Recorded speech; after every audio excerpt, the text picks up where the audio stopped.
It's Justin Blue, and I'm just checking in real quick. I'm currently at the GSU library, and there's some work I've really been trying to do. But it's been stressing me out. I've been trying to sleep off the procrastination, trying to meditate, and sometimes you just really gotta jump in and get it done. So I'm pushing through as much as possible to get this thing done tonight because I'm already a little bit behind, maybe a lot bit behind, but that's neither here nor there. I was scrolling down my timeline though, and I saw this post, and it was like, what was it?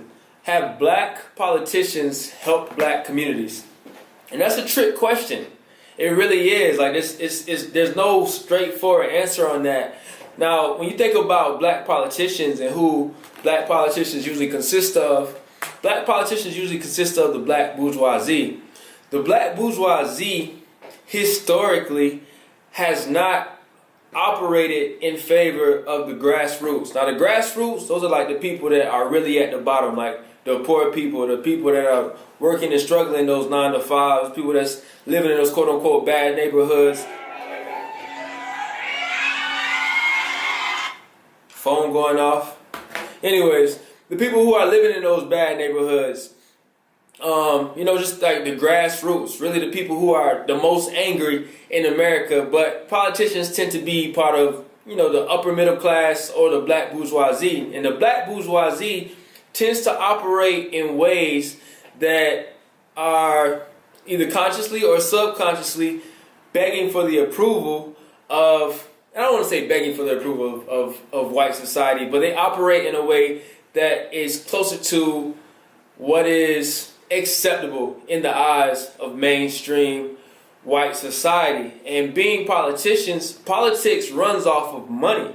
So if you have a demographic of people, say it's black people, and economically we don't have the same financial backing as somebody else who could help them with a campaign or who could put up money to help them push certain initiatives, that right there is going to put a lot of black people that are in a lower class in a position where even if it is a black politician, if you're not able to fund that politician and somebody else is funding them, then they're not operating in black people's favor. So, like I said, you may have black politicians who really do care about the black community, but even in the midst of that, when we talk about the black community, what community are we really talking about? Because it's not like all black people are just in one spot. And after the civil rights movement, it allowed a lot of black people to have mobility inside of the American society. Mobility as in, there was a time period where, you have Jim Crows for, Jim Crow or before like civil rights, where they had to make sure that there's a certain number of black people that are working in certain companies and things of that nature. Black people were more oppressed, which means they were more unified. But after the civil rights, you had the black middle class starting to climb up a little bit more, so that creates a divide.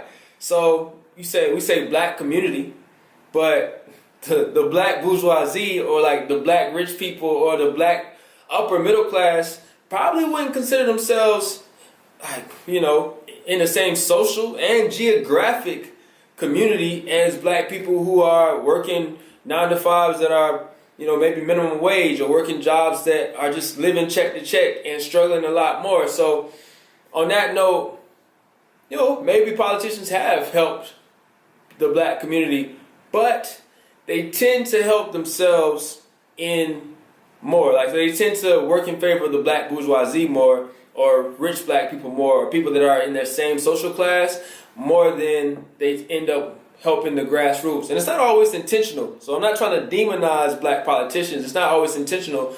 But, certain things like, for example, acts where you have to have a certain number of black people to work at a job. And so, you can pass that act. Certain number of black people need to be working inside this company.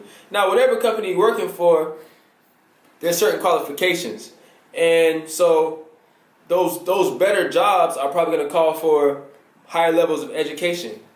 Who has higher levels of education? Who can afford to go to school? Off the rip, that's going to the the middle class and the rich black people who can actually afford to send their kids to school, or who could actually afford it to go to school themselves, they're going to benefit more from an opportunity to work at a white company, where, you know, the poorer black people and the grassroots, as I say, you know, yeah, they have the right, but they're still not as qualified as the middle class and the upper class black people. So, yeah, it's a trick question. But tell me what y'all think. It's Justin Blue. I'm about to get back to this work. Just want to check in with y'all. I'm out of here. Send me some motivation too, because this stuff gets discouraging. I ain't gonna lie to you.